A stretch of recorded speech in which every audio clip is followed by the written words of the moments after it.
Realme ने तो कमाल ही कर दिया, देख रहे हो, अंडर वाटिंग अनबॉक्सिंग कर दी अपने फ़ोन की। मतलब इतना कॉन्फिडेंस है अपने फ़ोन पे।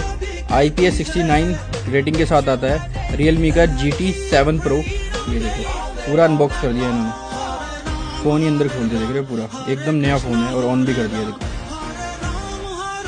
ये नया ही तरीका निकाला है इन्होंने मार्केटिंग का, देख रहे हो, अंडर वाटर स्विमिंग पूल में पूरा फ़ोन ऑन करके दिखाएंगे, अभी देखना पूरा। ये देखो रियलमी का, ये देखो ऑन भी हो गया पूरा। वाह यार, ये तो वर्क भी कर रहा है और इवन